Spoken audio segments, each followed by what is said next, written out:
네, 안녕하세요. 넷달바입니다. 오늘은 또 오랜만에 그냥 상원수님 스타일의 그냥 프리스타일로 한번 또 가보겠습니다. 좀 운전할 일이 있어가지고 요새 제가 책 같은 거 옛날에 읽었던 것들을 요새 또 AI가 되게 좋아졌잖아요. 그래서 이거를 챗GPT 같은 생성형 AI랑 같이 얘기를 막 나누고 있어요. PDF 파일을 넣은 다음에 챕터별로 어떤 내용이 있었는지, 예전에 북마크 해뒀던 것들도 좀 더 심도 있게 물어보고 등등등. 그래서 Daylight Robbery, 직역하면 대낮의 날강도, 그리고 의역은 약간 이런 거라고 합니다. 그러니까 눈 뜨고 코 베이는 거? 네, 이런 제목인데, 한국 제목은 좀 유감이죠, 되게. 세금의 세계사. 그래서 예전에 계셨던 빗질라님은 진짜 무슨 다큐를 만들어 놨다고 막 한탄하셨는데, 비트코인 스탠다드를 달러는 왜 비트코인을 싫어하는가라고 정말 괴상망측하게 번역한 거, 국문으로 바꿔놓은 거랑 거의 만만한 수준으로 참 유감인 번역입니다. 참 선비의 나라는 선비의 나라죠.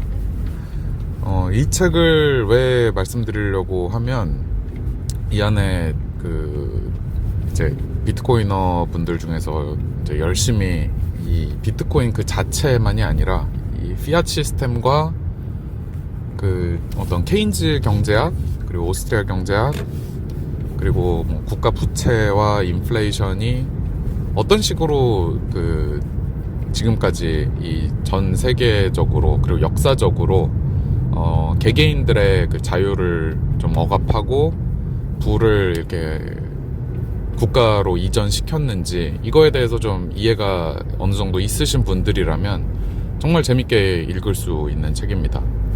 정부 부채 청산 리포트를 쓴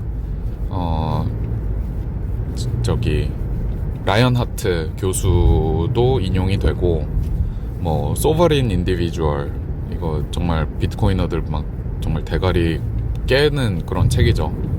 자주적 개인이라는, 번역이 없어서 참 아쉬운데, 아무튼 그것도 참고로 말씀드리면 그것도 지금 현재 대화 중입니다. 그래서 처음 읽었을 때 어떤 지렸던 거를 또 느끼고 있습니다. 아무튼 소버린 인디비주얼도 나오고, 그리고 후반부쯤에는 채무, 그러니까 국가가 세금을 징수하는 데 있어서 디지털화된 경제에서 어떤 식으로 교묘하게 채무를 발행하고, 그리고 여기에 더 나아가서 훨씬 더 교묘한 세금인 고통이 느껴지지 않는 세금인 인플레이션세를 어떤 식으로 거두었는지 아주 자세하게 나오는데요. 제가 굉장히 흥미로웠던 부분은 이제 미래를 좀 점친다는 거였어요. 이렇게 계속 트렌드가 계속 이렇게 가면 어떻게 될까? 그리고 거기에 이제 브레이크를 건 게 역설적으로 또 디지털 경제고, 특히 저자는 이제 로저버 같은 쉿코이너랑 얘기를 했으니까, 쉿코이너라고 하면 조금은 그렇죠. 아무튼 빅블로커였던 로저버랑 이제 좀 친분이 있는 걸로 보여요. 아무튼 로저버 얘기는 중심은 아니니까. 아무튼 계속 크립토 하면서 암호화폐라고 하지만 어쨌든 비트코인이 나오면서 이 정부의 징수 능력 자체가 굉장히 위협받고 있다, 이런 얘기를 하거든요. 밀턴 프리드먼 1999년 인터뷰랑 똑같죠. 어떤 인터넷에, 밀턴 프리드먼 교수가 당시 생전에 자기는 인터넷의 이 부상을 굉장히 긍정적으로 보는 이유 중 하나가 정말 정부 권한을 축소시키는 데 있어서 정말 메이저 포스, 아주 강력한 힘이 될 것이기 때문에 자기는 인터넷의 이 대두에 대해서, 발전에 대해서 좋게 생각하고 미래를 좀 더 긍정적으로 본다. 지금같이 이렇게 개인의 자유가 제한되고 정부 권한이랑 기능이 무지막지하게 막 확대만 되고 있는 이런 상황이 걱정스러운데, 인터넷이 그거를 좀 막을 것이다. 그러면서 비트코인의 등장이 곧 머지않았다, 이렇게 얘기를 한 그 유명한 영상이 있죠. 그래서 이 도미닉 프리스비가 이 Daylight Robbery라는 책, 세금의 세계사라는 책의 저자인데, 조금 더 혹은 그 소버린 인디비주얼에 나온 그 대담한 미래를 여기서 좀 자세하게 설명을 해줍니다. 그러니까 한마디로 말하면 지금 우리가 알고 있는 민족국가, 이 개념이 되게 사라질 수도 있다라는 얘기예요. 꼭 그 중세 인쇄술이 모든 권한과 모든 정보력을 독점하던 교회, 카톨릭 교회와 그 중세 길드 시스템을 무너뜨려서 지금의 그 종교 전쟁을 거치면서 그 민족 국가라는 개념이 태동을 하고 지금까지 이어져 온 건데, 수백 년 동안 이 디지털 경제와 암호화폐 그리고 이런 것들이 국가의 세금 징수 능력을 약화시키면서 또 새로운 어떤 그 전환기가 다가오고 있다, 이렇게 대담한 예견을 합니다. 지금 결국 정부를 떠받드는 기둥은 그 세수입이잖아요. 그러니까 세금을 걷지 못하면 그 정부는 존속할 수가 없어요. 근데 그 세수입이 굉장히 감소하고 있습니다. 여기 트윗에 나와 있는 것처럼 초국적 기업들이 많은 정말 조세 회피처를 가질 수 있는 것, 그리고 그 이제 이 책에서 또 자세히 나오는 것 중 하나가 그 소득세를 미국에선 걷었고, 나치는 소득세를 안 걷었기 때문에 나치가 전쟁에서 패배했다라고 주장할 정도로 소득세가 정말 걷기 너무 쉽고 걷을 양도 정말 많은, 그러니까 한마디로 저기 국가로 치면 황금알을 낳는 거위인데, 소득세라는 게, 그러니까 우리는 뭐 이제 워낙에 이제 국가 이런 거에 심취하신 분들은, 야 소득 있으면 저기 너 세금 내야지 이 자식아, 탈세하려고 어딜 막 이렇게 되게 약간 그 국가를 막 되게 대변하시면서 뭐 무슨 막 이렇게 안 좋은 얘기를 하시는데, 그 소득세라는 게 저기 그렇게 신설된 지 그렇게 오래된 세금이 아니에요. 그 심지어 그 경상세도 아니었고, 지금같이 그 특별세, 임시세였어요. 그 전쟁 때 잠깐 있었던, 혹은 그런 비슷한 특수 상황에나 잠깐 있었던 특수한 세금이었는데, 그 경상세로 바뀐 거는 뭐 지금 이제 겨우 나라마다 좀 차이는 있지만 100년이 안 된 세금입니다, 이거는. 아무튼 그 소득세가 정말 주요 원천인데, 황금알을 낳는 거위인데, 이 소득세 걷는 게 굉장히 어려워지고 있다. 일자리는 감소하고 정규직보다 비정규직이 훨씬 더 많아지고, 그 디지털 경제로 가면서 그동안은 어떻게든 그 명목화폐를 통해서 뭐 자금 흐름이나 이런 걸 파악할 수 있었는데, 이런 거 자체가 매우 어려워지고 있다. 그래서 세 수입이 감소하고 있고, 뭐 세수입이 감소한 거는 뭐 하루 이틀 얘기는 아니죠. 그래서 그 모자라는 거는 항상 국가 부채를 통해서, 그리고 인플레이션이라는 더 교묘한 세금을 통해서 해왔는데, 이제 더 이상 국가 부채를 더 늘리기도 힘들고, 그리고 인플레이션을 더 일으키기에도, 그러니까 더 일으킬 수는 있겠지만 사람들 몰래 일으키는 게 점점 더 어려워지고 있죠. 그리고 사람들이 이제 경화 자산으로 막 도망갈 수 있는 그런 수단이 얼마든지 생겼으니까. 그리고 세수입은 감소하는데, 이제 정부가 써야 되는 돈은 정말 무지막지하게 늘어나기만 하고 있고, 그 속도는 점점 빨라지고 있다. 고령화, 의료 및 연금 이런 거에서, 그러니까 파산을 거의 앞두고 있는데, 여기서 뭐 돈을 찍어서 해결해왔고, 이번에도 그렇게 해결할 건데, 이번에는 좀 엑싯이 있다라는 거죠, 사람들한테. 그리고 거의 그 뭐 잠깐 중간에 정치적 그리고 내러티브 변화는 있었지만 세계대전을 겪으면서 아 그래 정부가 좀 재건도 해야 되고 우리 국민들의 이제 의료 서비스부터 뭐 은퇴 이후의 삶도 좀 책임져 줘야지. 국방만 하는 게 아니라 치안만 하고 국방만 할 게 아니라 경찰 국가만 하는 게 아니라 복지 국가로서 우리를 좀 이렇게 책임져 줘야지 나라가. 막 이게 이제 거의 세계대전 이후에 쭉 지금 전 세계를 지배하고 있는 정치적 내러티브인데 물론 뭐 마가릿 대처나 레이건 시대 때 잠깐 이제 반발은 있었지만 정부 실패에 대해서. 근데 지금은 이제 그 내러티브가 거의 이제 수명을 다해 간다라는 거죠. 훨씬 더 자유주의적인 사상을 가진 사람들이 많아질 수밖에 없는 상황이다. 왜냐하면 정부 실패가 너무 누적돼 있고, 특히 뭐 이건 소버린 인디비주얼에 나오는 얘기를 인용하는 건데요.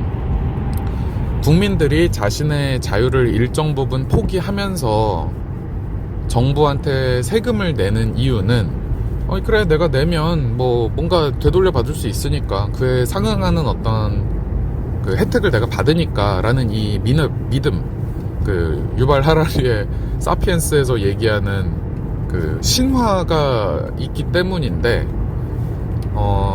젊은 분들은 다 공감하실 거예요. 국민연금 얘기만 하면 바로 직관적으로 이해되시죠? 그런 신화가 사라져가고 있다라는 거. 아니 뭐 저기 국민연금 뭐 고갈된다며. 나 60살 되기 한참 전에. 그리고 지금도 그 60살부터 못 줘가지고 61, 62, 63 막 이렇게 뒤로 막 가고 있는데, 나 때는 그러면 뭐 80세 때 받는 거야? 아니면 아예 뭐 못 받을 수도 있는 거잖아. 이런 식으로 그 국가가 내 삶을 책임져 줄 것이다라는 거. 그러니까 내가 지금 일정 부분 내 자유를 일정 부분 포기하고 세금 사회보장 제도에 기여를 하면 내가 나중에 혜택을 받을 거야.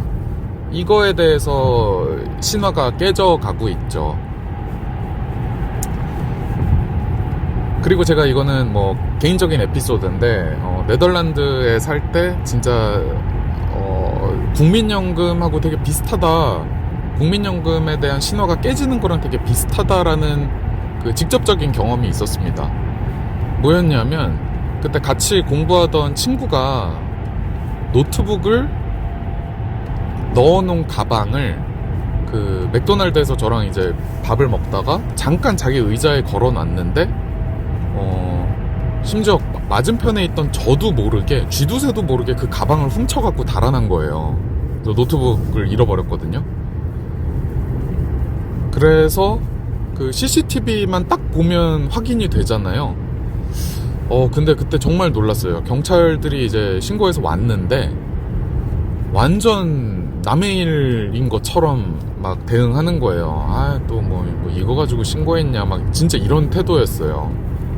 그러면서 맥도날드 매니저한테 아주 막 적극적으로 그렇게, 야 이거 좀 빨리 CCTV 보여줘, 이분 그 노트북 찾아 들어야 돼, 막 이런 게 아니라 거의 뭐 약간 이제 농담, 그러니까 무슨 말인지는 못 알아들었는데 막 진짜 웃으면서 얘기하다가 농담을 막 던지듯이 아무튼 결론은 미안해, 우리가 뭐 권한이 없어서 이거 CCTV 개인정보 보호 이런 거 때문에 문제 복잡해져서 우리 못해. 그냥 저기 대충 잃어버린 시간하고 그 가방 어떻게 생겼는지 여기다가 그냥 대충 써서 줘, 우리가 찾아는 볼게. 진짜 이런 상황이었거든요. 그래서 야, 여기는 진짜 치안 기능이 무너졌나? 이런 생각이 들었어요. 그래서 제가 처음에 가서 있었던 그 전 에피소드, 그러니까 그 전 에피소드가 또 뭐였냐면, 제가 손에 핸드폰을 이렇게 들고 다니고 한쪽 그 옆구리에는 노트북을 이렇게 딱 끼고 다니니까 그 네덜란드 어떤 대학생이 저한테 이렇게 그 모르는 애가 저 뒤에서 톡톡 두드리면서 얘기하더라고요. 너 이렇게 갖고 다니면 너 그냥 딱 스네치 해간다고. 그러니까 그 여기 그 도둑들이 그냥 뒤에서 달려와갖고 니 거 그냥 탁 훔쳐갖고 달아나니까 너 이렇게 갖고 다니지 마, 이런 적이 있었거든요. 그래서 이해가 되는 거예요. 아, 그래서 경찰 치안이 이 정도 수준이니까 되게 나한테 그런 경고를 해줬구나 하는 생각이 들었어요. 그래서 아무튼 뭐 당연히 이거는 그 자유주의에 대한 내러티브의 그 어떤 대두가 필연이겠죠. 아, 뭐야, 뭐 해주는 거 없잖아. 나는 뭐 내가 알아서 해야 되네. 각자 도생의 시대네. 뭐 이런 게 더 이상 여러분들한테 어색하지 않으시잖아요. 그러면 자연스럽게 높은 세율, 그리고 혹은 정부가 뭔가 하겠다, 공공지출 이번에 뭐 하겠습니다라는 것에 대해서 뭐 아 그래 뭐 우리 지역사회에 뭐 우리나라에 뭐 도움이 되겠지라는 생각은커녕 또 뭐 혈세 진짜 엄한 데 쓰는구만, 뭐 이런 회의적인 시각이 만들어지겠죠. 그래서 우리가 지금까지 굉장히 믿고 살았던 어떤 민족국가라는 이 어떤 패러다임이 되게 존폐 위기에 있다, 이런 아주 대담한 그런 얘기를 합니다. 그래서 국가들은 아마 앞으로 어떻게 할 거냐, 그래도 저기 망하기 전까지는 망한 게 아니니까 끝까지 밀어붙이겠죠. 그러니까 더욱더 그 줄어드는 세 수입과 늘어나는 지출을 감당하기 위해서 세율을 올릴 거고, 여러 세금을 새로 만들 것이며, 옛날에 마치 뭐 난로세, 창문세 뭐 이런 거 그 중세시대 때 왕들이 만들었듯이, 그리고 이제 탈세, 절세 뭐 이런 거에 대해서 더욱더 까다롭게, 더욱더 꼼꼼하게 볼 것이고, 세금 징수는 더욱더 공격적으로 할 것이며, 그 소위 말하는 텍스 쉐이밍이라고 해서 이것도 일종의 어떤 내러티브 싸움이죠. 그 뭐 예를 들어 대표적인 게 어떤 다국적 기업 땡땡땡이, 뭐 구글이, 뭐 애플이, 뭐 누가 뭐 세금을 어떤 조세회 피처 뭐뭐뭐를 이용해서 굉장히 뭐 세금을 절세하고 있었다라고 이렇게 아주 대문짝만하게 뉴스에 실으면서 그 부끄러움을 주는 거죠. 그러면서 사람들한테는 아 그래, 세금을 성실하게 잘 납부해야 정말 우리나라도 잘 되는 거고 그게 올바른 자세지, 이런 것들이 이제 그 내러티브 싸움이라고 할 수 있죠. 그 부분이 이제 인상적인 부분이고, 그리고 마지막으로 드리고 싶은, 그러니까 두 번째, 그리고 이것만 말씀드리고 이제 영상 끌 건데, 두 번째로 말씀드리고 싶은 얘기는 그 주변에 오렌지 필 할 때 그 도움이 될 방법이라고 생각이 듭니다. 그러니까 정말 그 교묘한 그 스텔스 텍스라고 하는, 그러니까 숨겨진 세금이라고 하는 정부 부채, 그리고 그것보다 더 한층 교묘한 인플레이션이라는 텍스에 대해서 그냥 야 저기 돈 찍고 있어, 그리고 인플레이션이 나고 있어서 너 네 뭐 돈 녹고 있어, 뭐 이렇게 얘기하면 그 전체적인 메커니즘을 이해하는데 좀 힘들 수가 있잖아요. 이런 거에 대해서 깊은 생각을 안 해본 사람 입장에서는. 그래서 뭐 비트코인을 무조건 사라, 뭐 네 돈 녹는다, 이런 것보다는 그 메커니즘을 설명해 주는 게 이제 더 좋은 겁니다. 그러니까 네 인플레이션 때문에 네 연봉이 뭐 3%씩 4%씩 오르고는 있어도 집값은 뭐 매년 10%, 통화량은 매년 7%, 그리고 저기 장바구니 물가는 매년 뭐 2, 3%씩 오르면 뭐가 문제냐? 너의 실질 구매력, 실질 퍼체싱 파워가 줄어든다. 그게 정말 문제야. 그래? 그게 실질 구매력이 줄어든다는 게 무슨 문제지?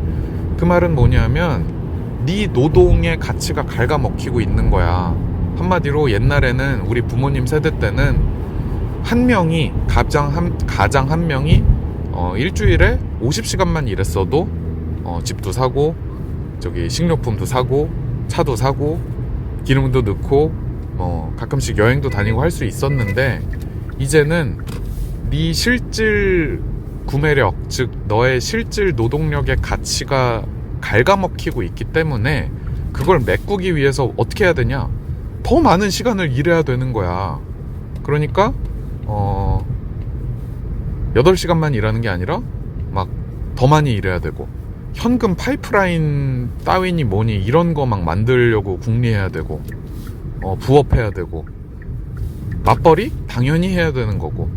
그러면 어떻게 되겠어? 돈 버느라 그렇게 자신의 몸을 이렇게 갈아 넣게 되면 당연히 뒤따라오는 거는 그 외의 시간들, 그러니까 24시간은 누구에게나 정해져 있으니까 그 외의 시간에 인간다운 삶을 살기 위해 해야 되는 것들, 하고 싶은 것들을 포기하는 거지. 그 대표적인 게 결혼이고 내 집 마련이고 출산이고 그리고 애 키우는 거. 당연히 결혼하는 연령이 점점 뒤로 가고 있고, 그리고 결혼을 아예 안 하지 심지어. 그리고 첫 애를 갖는 그 시기도 점점 뒤로 가고 있고, 결혼과 마찬가지로 이젠 애를 아예 낳지도 않고 그냥 개나 키우고. 그래서 한마디로 너 인생이 지금 존먹힘 당하고 있는 거야. 인플레이션이라는 것 때문에 네 실질 구매력이 감소한다라는 거는 그런 정말 커다란 그 파급 효과가 있고 굉장히 비인간적이고 굉장히 파괴적인 그런 결과를 낳게 돼. 이렇게 좀 그 오렌지 필을 하실 때 아주 조리 있게 얘기하고 싶으시다면 꼭 이 책 세금의 세계사 Daylight Robbery 이거 구입하셔서 읽어보시기를 권장드립니다.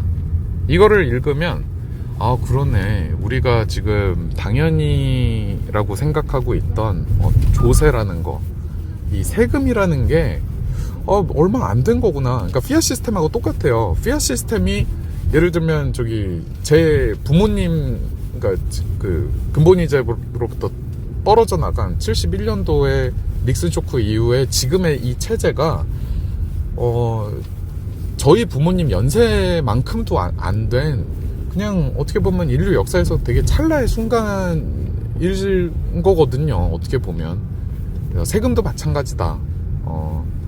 우리가 뭐 굉장히 당연하게 국가의 국민이라면 당연히 성실하게 세금을 내야지, 어딜 탈세 절세하려고 이 자식들 막 이렇게 말씀하시는 분들을 이제 좀 논리적으로 상대하고, 그리고 혹시나 이걸 듣고 계신 분들께서 그런 생각을 갖고 계셨다면 조금은 더 깊게 생각해 보게 되는 그 실체에 대해서 그런 계기가 될 수 있는 좋은 책이라고 생각합니다. 네, 그러면 좀 횡설수설 떠들었는데 들어주셔서 감사드리고, 또 반응이 좋다 싶으면 또 이런 날 것의 영상 한번 찍어서 또 올리도록 하겠습니다. 감사합니다.